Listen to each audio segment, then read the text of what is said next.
আসসালামু আলাইকুম দাদুরা। মূলত আজকে আমি ক্যামেরার সামনে আসছি তোমাদেরকে একটা শকিং নিউজ দেওয়ার জন্য। আমাদের এই গেমিং কমিউনিটির একজন গেমার, অন্তু গেমার বিটি, হয়তোবা তোমরা এই ছবিটা দেখে তাকে চিনতে পারতেছো না, বাট যারা তার এই বাচ্চা ছবিটা দেখতে পারতেছো তারা কিন্তু অলরেডি বুঝে গেছো যে আমি কার নিয়ে কথা বলতে চাইতেছি। অন্তু দাদু কিন্তু আজকে দুপুরে আমাদের ছেড়ে না ফেরার দেশে চলে গেছে। মূলত সে আর এই পৃথিবীতে বেঁচে নাই। আজকে দুপুরবেলায় সে সুইসাইড করছে।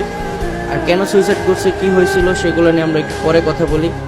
অন্তু দাদুর সাথে একটা ঘটনা ঘটছে 1 মাস আগে। মূলত তার ওয়াইফ, মানে যাকে তিনি বিয়ে করছে, তার একটা রিলেশন ছিল আগে। তো ওই মেয়েটা, মানে যার সাথে বিয়ে করছিল আর কি অন্তু দাদু, ওই মেয়েটা তার যে প্রাক্তন প্রেমিক ছিল তার সাথে 1 মাস আগে ভাইগা গেছে গা। তো এইটা নিয়েই অন্তু দাদু বিগত 1 মাস যাবত অফলাইনে ছিল। আর বাংলাদেশে তো তোমরা জানো যে ইন্টারনেট সংযোগ ছিল না, যে কারণে খোঁজ খবর কারো রাখা যেত না। তো অন্তু দাদু যে লাইভে নাই বা কি আশেপাশে, ওইগুলো কিছুই কেউই জানতাম না আমরা।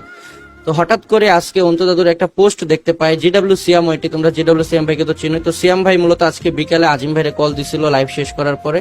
তো আজিম ভাই তারপরে আইসা আমাকে বলতেছে এই কথা যে অন্তু দাদু নাকি আর নাই।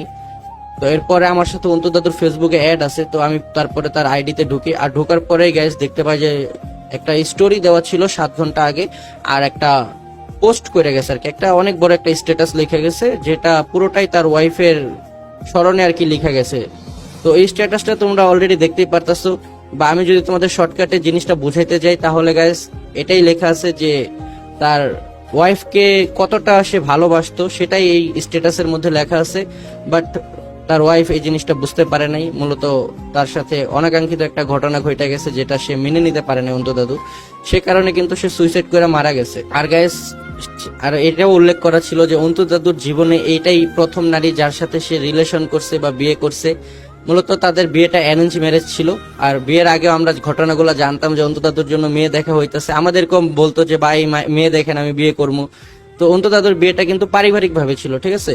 তো অন্তু দাদু কিন্তু মেয়েটার সাথে কথা বলছে এগুলো নিয়ে, মেয়েটা আগেও জানাইছে তারা যে তার একটা রিলেশন ছিল, বাট এগুলো সবকিছু ভুলে যায় অন্তু দাদুর সাথেই মূলত থাকা শুরু করছে।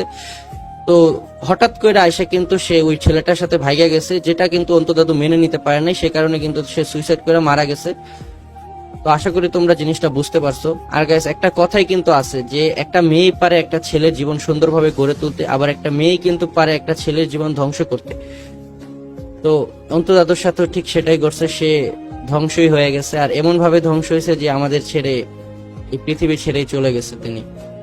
জিনিসটা বলতে পারে আমার অনেক কষ্ট লাগতেছে, কারণ দাদুর সাথে আমার এর আগের মাসেও খেলা হয়েছিল, লাইভে একসাথে গেমও খেলছিলাম। তো জিনিসটা ভাই আমার নিজেরও মানতে খুব কষ্ট হইতেছে, বাট এটাই সত্যি নিউজ। তো অনেকেই আছো অন্তু দাদুর ফ্যান, বা অন্তু দাদুকে আগে অন্তু দাদুর ভিডিও দেখতা বা ওনার লাইভ স্ট্রিম দেখছো, তো এরকম অনেকে আছো। তো অন্তু দাদু নাই, এই জিনিসটাই তোমাদের কাছে, এই নিউজটা দেওয়ার জন্য মূলত ভাই আমি আসছি। আর ভাই আমার অলরেডি হাত পা কাঁপতাছে ভাই, আমি তোমাদের কাছে এটা কিভাবে তোমাদের কাছে এক্সপ্লেন করবো সেটা আমি বুঝতে পারতাছি না।